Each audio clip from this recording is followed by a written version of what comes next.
I wrote it about 6 or 7 years ago with Greg Kirsten, who produced the record. I have no idea. I think I was trying to write pop songs, and it was like a long time ago, and I was really into it, and we wrote a lot of songs during that trip. He was sharing his time, so he would come between me and Kathy Dennis and then back to me, and we both lived in the country, and so he was staying with us too, and I knew what I wanted to, and I gave him some references, and so it was awesome. And we wrote Bring Night, Stop Trying, The Codependent, just a lot of songs just during like 6-7 years ago, you know.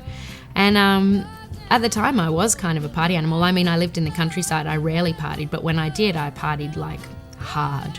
But I think that at the time I was actually trying to write, again, pop songs for other people. It's taken a long time, you know. This is something I really wanted to do, is write pop songs for other people for such a long time. But for some reason I thought I had to be an artist, but I don't feel that way anymore. Yeah, these dance tracks are very cathartic, just in the sense that I get to sing out.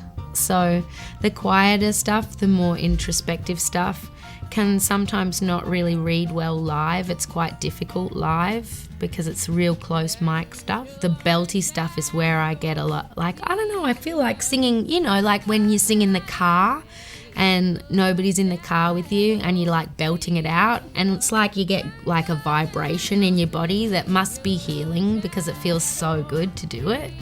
And I think that I'm lucky because I get to do that as part of my job. And I know it's weird because even the pop songs, some of the pop songs also have kind of saddy lyrics. But inevitably I try and have some sort of uplifting message because they're all really notes to myself. Like, it'll be okay. Sam flew over, my friend Sam Dixon, who's probably my main co-writing cohort. I'd had a long hiatus from writing because I had been, I think, probably touring, and I just couldn't really get with it. I was like, oh gosh, and I started to cry, and I was like, I've lost it, I can't write anymore, I've lost it. He laughed. And then he sat down next to me and he was like, Sia Furler, we have been writing for 4.5 minutes. You are an insane person. You haven't lost it.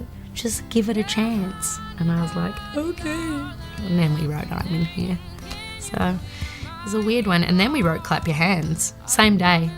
I do have a problem. I'm a bit of an oversharer, so I do have a problem, and sometimes that comes back to bite me in the bum. Like, I'm lucky because I don't really read press and all that sort of stuff, so I never see anyone's judgment. The only place I hear people's judgment is on Twitter, really, and on my website, in the message boards. Mostly people are awesome and supportive, so in that sense I feel happy about it. And also I always think it's nice to sort of create some sort of identification for other, you know, insecure kids, you know, like it's nice to know you're not the only ones. I'm not much of a person. I'm just, and also I kind of like this waking up voice because it's a little bit croakier and I feel a bit more soulful. But yeah, it can bum out some of the like quieter high notes. It's like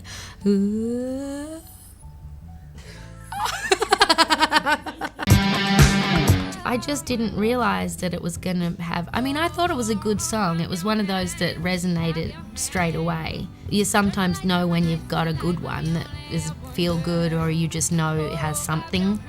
And so we knew it was a fun, good one, and even one of my roomies came out and was like, I like that. What's that? Oh, clap your hand. Like it. So I was like, oh, because, you know, he was always in the room throughout all of my writing process, but he came out of his room to compliment Clap Your Hands. That's when I knew it might be a hit. The crowd go bananas. Like, they've all got their hands in the air and they're singing along, and it's awesome. It makes me feel very flattered, actually. Stripping back Clap Your Hands was not that difficult because It's fun. It's always fun to do something a bit different, especially when you've played a song a lot, you know. Sometimes I get insecure about doing the up songs without a beat. So we used to get like an iPod with a little beat on it, and we would do that when we do this kind of thing in America. But it's actually rad because Adam, the drummer, is really creative. So he made his own little acoustics thing going on using a flight case and, you know, some mallets and his brushes, and it was awesome. I always keep the songs relatively the same for live sets because that's what the kids want to hear, and I'm an entertainer, and I think it's pretty selfish and egomaniacal to like change everything about a song when that's what people have paid to come and hear. But it was actually really fun to be able to change it up and have the boys singing, and it's really nice to get the boys singing too. That made me really happy. Whenever I'd hear them, I was like, prickles of happiness.